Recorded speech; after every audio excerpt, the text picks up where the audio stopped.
Several years ago, entirely by accident, when collecting some papers from our department's office, not knowing who he was, I saw him standing next to the faculty mailboxes with a copy of a book I just read.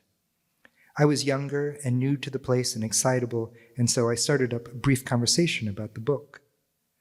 I think because I wasn't awestruck, because I had no idea who he was, the conversation went smoothly.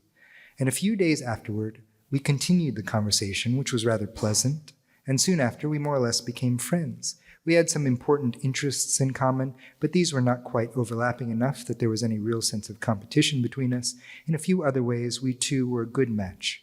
He was about a decade older, we were both divorced, and had daughters about the same age.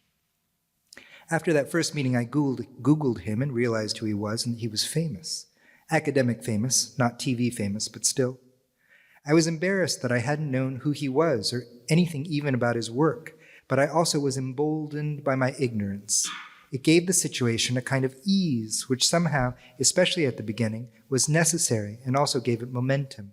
We had to play act a little, if this makes sense. Both of us had to continue the idea of my ignorance, even if it had become a fiction, to maintain our enthusiasm. But also, just after I found out who he was and the fact that he specialized and was renowned for a sharp-eyed, bullshitless analysis of the future, a question started to shift the gravity in my mind. Though this is difficult to admit in mixed company, perhaps this is because I'm the child of, quote, striver immigrant parents, but slowly, while maintaining an attitude of nonchalance and casual good humor, I found myself yearning to ask him something. This was a question that had long been on my mind, but to which I didn't think I'd ever find an answer. It was similar to when you by chance meet an orthopedic surgeon at a party and try delicately to bring the conversation around to your chronic and exquisite lower back pain, that kind of egotistical, obvious yet helpless maneuvering. My burning question was this: will there be any jobs in the future? What are the good jobs of the future, and what kind of jobs do you think our children might have in the future? I know that was 3 questions, but it really is just one question, disguised as 3 questions. When I finally gathered the gumption to ask it, the public intellectual was kind. He struggled in only a barely perceptible way to hide his contempt for such a crude and banal and selfish question.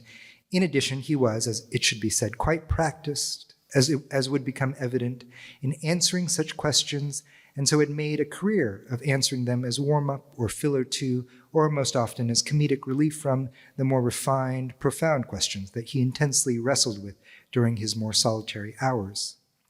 So to my question, the public intellectual said, "Here's what I say to people when they ask. This is what I say." "Yes?" I prompted. I say, "You know how our pets are to us?" "Our pets?" I said. "Yes, you know, our cats and our dogs." "Our dogs." "Yes," he said, "and our cats." "What about them?" I asked. He said, "We keep our pets because they are interesting to us." "I see," I said, not seeing. "In the future," the public intellectual continued. "Yes," I said, "in the future we have to be as interesting to the AI as our pets are to us." "The AI?" I said. "The AI," he said. I looked bewildered, so he dumbed it down for me. The robots, the machines.